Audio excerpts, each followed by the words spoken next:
Ya, bismillahirrahmanirrahim. Assalamualaikum warahmatullahi wabarakatuh. Berjumpa lagi ya dengan kegiatan pembelajaran hari ini, yaitu mata pelajaran sejarah peminatan.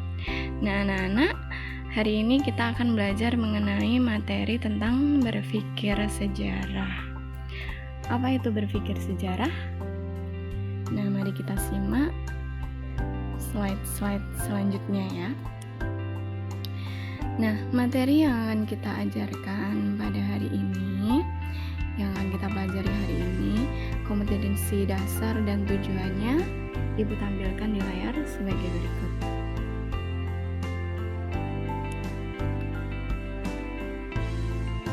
Terus kemudian, pokok materi yang akan kita pelajari pada pertemuan kali ini, itu diantaranya ada 4 poin utama ya. Dari berpikir sejarah itu dibagi menjadi 4. Yang pertama ada diakronik, sinkronik, kronologis, dan periodisasi. Nah, coba kalian amati gambar tersebut ya anak-anak. Nah, dari gambar tersebut itu sebenarnya sudah memancing kita untuk berpikir sejarah. Apa yang terjadi pada gambar tersebut? Peristiwa apa yang terjadi di dalamnya? Kalian sudah tahu semua ya, bahwa itu adalah peristiwa pembacaan teks proklamasi.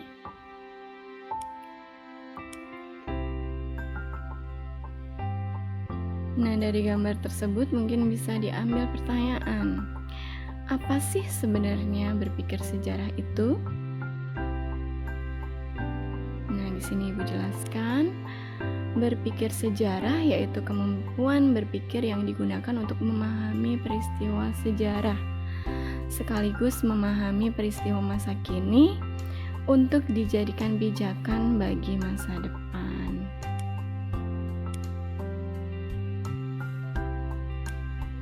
Nah, dari contoh-contoh peristiwa sejarah di gambar ini misalnya adalah peristiwa Rengas Dengklok, diambil nilai-nilai atau hikmah di dalamnya. Di antaranya adalah nilai tentang musyawarah yang kemudian melahirkan atau menyebabkan terjadinya kesepakatan antara golongan tua dan muda sehingga terlaksana proklamasi kemerdekaan. Terus ini adalah salah satu contoh bagan yang membuat kita berpikir tentang pembagian zaman praaksara. Nah, pembagian zaman praaksara di dalamnya itu terbagi menjadi 4.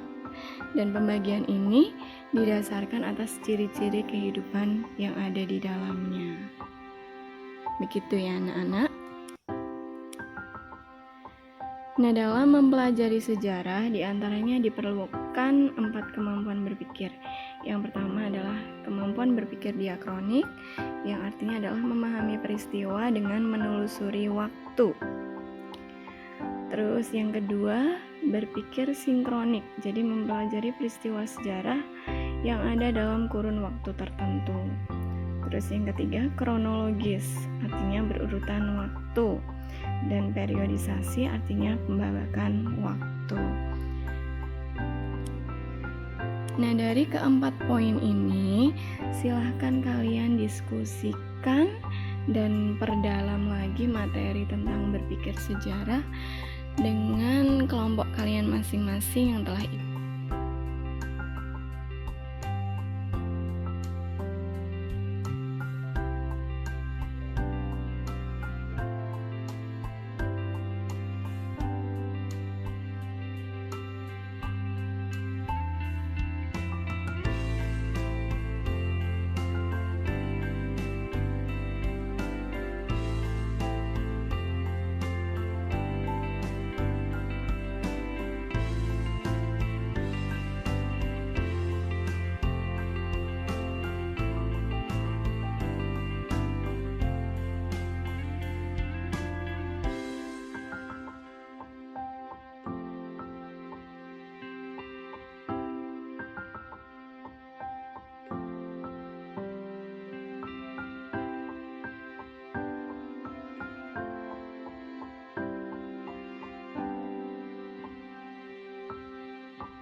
Assalamualaikum warahmatullahi wabarakatuh. Perkenalkan, nama saya Dian Amalia dari kelas 10 IPS 2. Saya di sini akan menjelaskan tentang berpikir sejarah,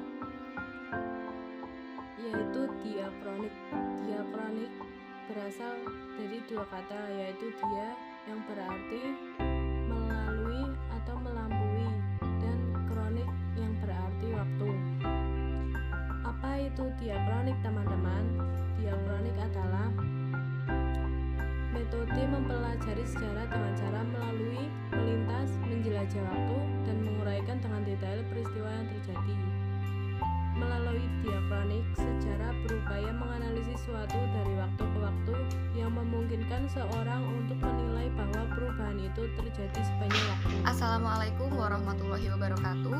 Nama saya Febi Estianti, absen 11 kelas 10 IPS 2. Kali ini saya akan mewakili kelompok 2 untuk menyampaikan sedikit tentang cara berpikir sinkronik.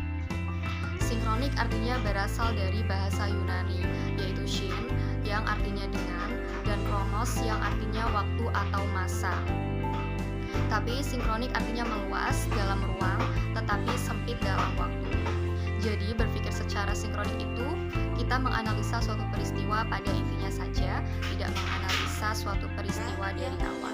Di masa lalu yang berdasarkan urutan waktu yang tepat, menghubungkan dan juga membandingkan sejarah di tempat lain dalam waktu yang sama, mempermudah dalam mempelajari sejarah atau peristiwa yang telah lewat yang ingin kembali diketahui, mempermudah dalam menarik hubungan sebab akibat suatu peristiwa, mempermudah dalam penggolongan peristiwa sejarah berdasarkan kejadian. Sekian dari saya. Apabila ada tutur kata yang kurang berkenan, saya mohon maaf yang sebesar-besarnya. Wassalamualaikum warahmatullahi wabarakatuh. Assalamualaikum warahmatullahi wabarakatuh. Perkenalkan, nama saya Uji Cipto Mulyo dari kelas 10 IPS 2, nomor absen 35 dari kelompok belajar 4. Saya akan menjelaskan apa itu periodisasi. Periodisasi atau pembagian waktu adalah salah satu proses strukturisasi waktu dalam sejarah dengan pembagian atas beberapa babak zaman atau periode. Baik anak-anak, jadi kesimpulan dari pembelajaran kita pada hari ini adalah bahwa dengan berpikir sejarah, kita dapat belajar dari peristiwa masa lalu. Dari peristiwa masa lalu itu dapat kita ambil nilai-nilainya. Dan kita dapat belajar dari kesalahan masa lalu agar tidak terulang kembali di masa sekarang.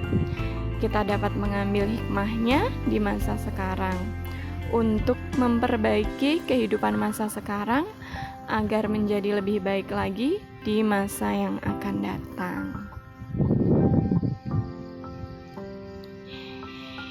Ya, mungkin cukup sekian pembelajaran sejarah pada hari ini. Ibu sampaikan sangat banyak terima kasih kepada kalian. Dan ibu juga berpesan agar kalian semangat belajar walaupun hanya dalam kegiatan pembelajaran daring.